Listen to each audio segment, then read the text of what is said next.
à tous, je suis Gaëlle et je suis heureuse de vous accueillir sur la chaîne de formation des écoutants de Connect, On est ensemble, la ligne d'écoute et de prière. Au fil des podcasts, je vous propose d'aborder les sujets qui vous concernent, vous les écoutants, dans votre pratique. Si vous vous demandez qu'est-ce que l'écoute active, qu'est-ce que le rôle de l'écoutant, comment établir le premier contact ou encore qu'est-ce qu'il faut dire ou ne pas dire, alors vous êtes au bon endroit. Ici, vous découvrirez les valeurs d'écoute de Connect et vous serez équipé pour mieux accueillir les appelants. Vous êtes prêts? Alors c'est parti. Souriez, soyez simple et laissez-vous inspirer. Que Dieu vous bénisse.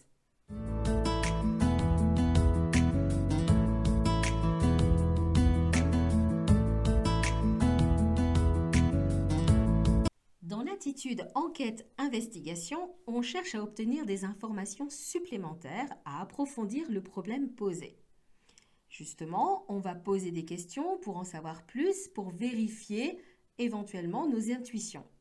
Mais ici, l'écoutant va se mettre dans le rôle d'un enquêteur. Et qui dit enquêteur dit un enquêté. Et là encore, personne n'aime être soumis à un questionnaire proche du questionnaire de police. Les réactions possibles du coupable présumé seront d'éviter l'interrogatoire, de modifier des réponses qu'il aurait données spontanément, même de mentir ou d'omettre de tout dire pour ne pas se sentir jugé, refuser de répondre, s'interrompre, ou alors même s'opposer au policier qui l'empêche de parler et qui veut lui soutirer des réponses. L'effet positif d'une telle attitude, si elle est appropriée, parce que l'on peut poser des questions pour comprendre une situation, si elle est donc appropriée et discrète, cette attitude peut aider l'écoutant à faire le tour de son problème. Mais si elle est employée de façon systématique et exclusive, elle risque de provoquer de la méfiance et ses effets dépendent essentiellement du contexte. Si les réponses ne font pas avancer le débat et ne servent qu'à la curiosité de l'écoutant, l'interlocuteur peut se sentir désorienté, ne pas voir où l'autre veut en venir et demander la fin de l'entretien. La cinquième attitude est l'attitude interprétation. Ici, on essaye d'expliquer à l'autre les raisons de son comportement. On essaye de lui démontrer d'une manière plus ou moins directe comment il se représente sa situation. C'est expliquer ce qui vient d'être dit par des raisons cachées, des motivations secrètes, des suppositions inconscientes ou des causes implicites. Ici, l'écoutant va se positionner dans le rôle d'explicant, dans le rôle de celui qui sait, et du coup mettre l'écouté dans le rôle de celui qui a interprété, dans celui qui ne sait pas. Peu de personnes, encore une fois, apprécient d'être dévoilées en continu ou de se sentir l'objet d'une analyse ou d'insinuation, de supposition ou de tentative d'explication par quelqu'un d'autre. Les réactions possibles seront donc d'éviter d'être mis à nu, de s'opposer à celui qui cherche à l'interpréter. Cette attitude a de positif si l'interprétation est autorisée par l'interlocuteur et si elle est vraie et appropriée et acceptée, elle peut fournir à l'écouter des éléments qui lui permettront d'avancer dans la compréhension de son problème.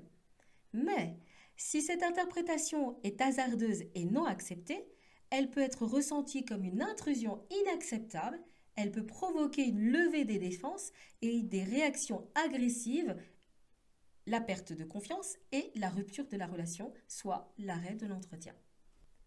La dernière attitude est donc l'écoute compréhensive. Ici, on recherche à comprendre de l'intérieur, à se mettre à la place de l'autre pour mieux comprendre le vécu et les sentiments exprimés par l'appelant. On reformule alors ce qu'il vient de dire pour faciliter la prise de conscience plus claire et lui donner le sentiment d'être compris. Être dans une attitude compréhensive, c'est tenter de comprendre empathiquement la personne. L'empathie, ce n'est pas de la sympathie. La sympathie, c'est adhérer à quelqu'un. L'antipathie, c'est être opposé à quelqu'un. L'empathie, c'est savoir se mettre à la place de quelqu'un. C'est une compréhension intellectuelle bienveillante. Ici, l'écoutant est écoutant. et l'écouter est écouter. Et là, beaucoup de personnes apprécient de pouvoir parler à quelqu'un qui prend le temps de les écouter en facilitant l'expression et en les comprenant. La personne qui se sent écoutée pourra développer et approfondir ce qu'elle a à dire sans être perturbée par la personne à qui elle s'adresse. Les effets positifs d'une telle attitude, c'est qu'elle favorise l'autonomie de l'interlocuteur et elle tend à diminuer sa dépendance. Il n'y a pas de conseil, il n'y a pas de jugement, pas d'enquête, pas d'interprétation, pas de soutien hasardeux. L'effet négatif, par contre, c'est si la personne en face recherche autre chose. Donc elle peut provoquer le rejet parce que cette personne recherche à être dépendante de l'écoutant. Elle veut de lui un conseil, elle veut de lui une dépendance, une direction. Ou alors, les personnes qui veulent entendre des sentences logiques, vrai-faux, ou des sentences morales, bien-mal, sur leurs actes ou sur leur personne. Il y a des personnes qui ont ce travers psychologique. Mais globalement et majoritairement, l'attitude compréhension est une attitude positive et qui est favorable à la relation écouter-écoutant. Et ça répond au but de relation écoutant-écouter que l'on veut chez Connect. La personne est et reste responsable de ses choix et de ses opinions. Après avoir vu les 6 attitudes relationnelles de Porter dans le détail, voyons ce qu'elles révèlent de l'état de cœur de l'écoutant. L'attitude décision-conseil. L'écoutant prend une position haute par rapport à l'appelant, il pense que l'appelant ne sait rien et ne sait pas diriger sa vie. Il se sent lui-même gratifié de donner des conseils, ça lui donne un sentiment d'importance. Il n'a aucune envie de responsabiliser ou d'autonomiser la personne, donc il se complaît dans cette relation de dépendance. Il aurait même tendance à penser que son avis est supérieur à celui des autres.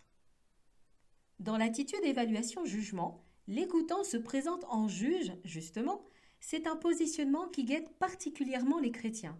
Dieu nous a révélé ce qui est vrai ou faux, ce qui est bien ou mal, selon ses critères à lui.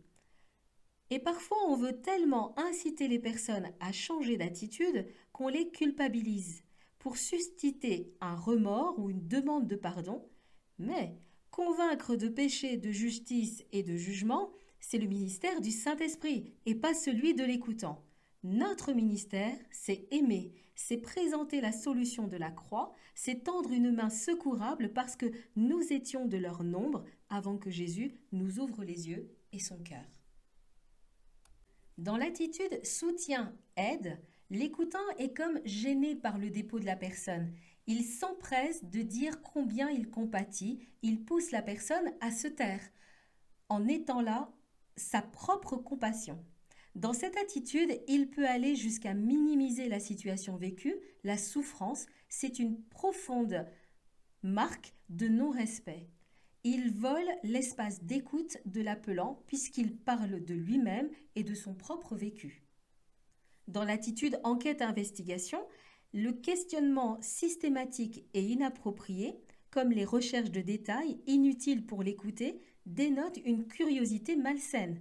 Le questionnement n'a pas pour objectif d'aider la personne, mais juste de satisfaire l'envie d'en savoir plus. Mais posons-nous la question, en savoir plus, pourquoi? Pour qui? Souvent, le curieux l'est pour pouvoir raconter ce qu'il sait.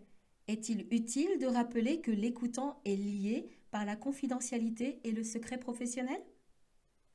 Dans l'attitude interprétation, autre attitude qui marque le caractère hautain de l'écoutant, l'écoutant prétend mieux comprendre la personne qu'elle-même. Il ne s'intéresse pas à la sensibilité de la personne, souvent il n'attend même pas la fin du dépôt parce qu'il pense avoir tout compris. La dernière attitude, l'attitude compréhensive, ici, l'écoutant témoigne du respect et de l'humilité. Il ne donne pas de conseils hasardeux, mais il fait montre de sagesse dans le silence. Il accueille la parole de la personne sans jugement. Son seul objectif est de démontrer l'amour de Jésus et non de culpabiliser pour obtenir une repentance superficielle. Il n'interprète pas, mais il reformule ce qui est dit pour bien comprendre. Il laisse la parole libre, il ne questionne pas pour satisfaire une curiosité malsaine et inutile. L'écoutant est tourné et centré sur la personne, il cherche uniquement son bien-être. Avant de terminer, j'aimerais vous proposer un exercice, un cas que vous pourriez retrouver dans votre pratique d'écoutant. Je vous proposerai également 5 phrases, 5 réponses à ce cas. À vous de retrouver quel type d'attitude correspond à ces phrases, à chacune de ces phrases. Pour finir, vous inventerez vous-même votre réponse compréhensive. C'est parti. Vous êtes écoutant et une dame vous dit « Ma fille est étudiante depuis 6 mois et elle veut s'installer à la cité universitaire alors que nous habitons à 20 minutes de la fac. Pourtant, notre maison est bien plus belle et confortable. » 1. Elle ne se rend vraiment pas compte de la chance qu'elle a de vous avoir. 2. Vous la trouvez trop jeune pour pouvoir partir comme ça? 3. Dites-lui d'attendre l'année prochaine pour voir si elle a toujours la même envie. 4. Comment est sa chambre dans votre maison? 5. Je suis bien d'accord que votre maison est belle. À vous maintenant. Trouvez pour chacune de ces phrases le type d'attitude qui correspond. Et enfin, trouvez votre propre réponse compréhensive. Je vous conseille de mettre sur pause la vidéo pour pouvoir répondre à ces questions. Alors, vous avez trouvé? C'était facile? La réponse se trouve dans la description de la vidéo. Voilà, cette capsule est terminée. Merci de l'avoir suivie. Vous savez maintenant que l'écoutant peut adopter 6 attitudes relationnelles différentes en entretien. Vous savez qu'en fonction de l'attitude que vous adoptez, vous placez l'interlocuteur dans une position particulière.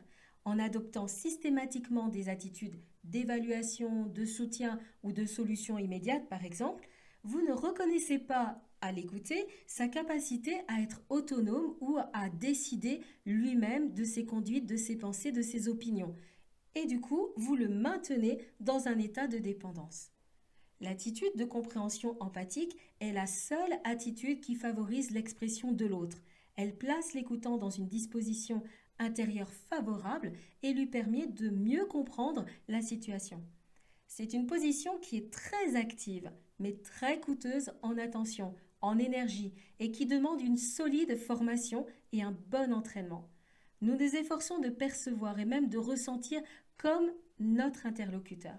Nous le lui manifestons en réexprimant de la façon la plus authentique et claire qu'il soit ce qu'il vient d'exprimer, donc c'est la reformulation, de telle sorte qu'il en prenne plus nettement conscience. Nous avons tendance à penser que lorsque l'on interroge une personne, celle-ci possède déjà une réponse prête à donner et parfaitement conforme à la réalité, alors que, dans les faits, elle ne sait pas tout à fait ce qu'elle pense. Elle hésite, elle se cherche et l'attitude compréhensive vise à soutenir son effort intellectuel. Nous faisons miroir devant cet écoutant pour qu'il comprenne sa situation, identifie ses émotions, clarifie son vécu et se sente mieux. Vous êtes prêts? C'est parti. Souriez, soyez simple et laissez-vous inspirer. Soyez bénis.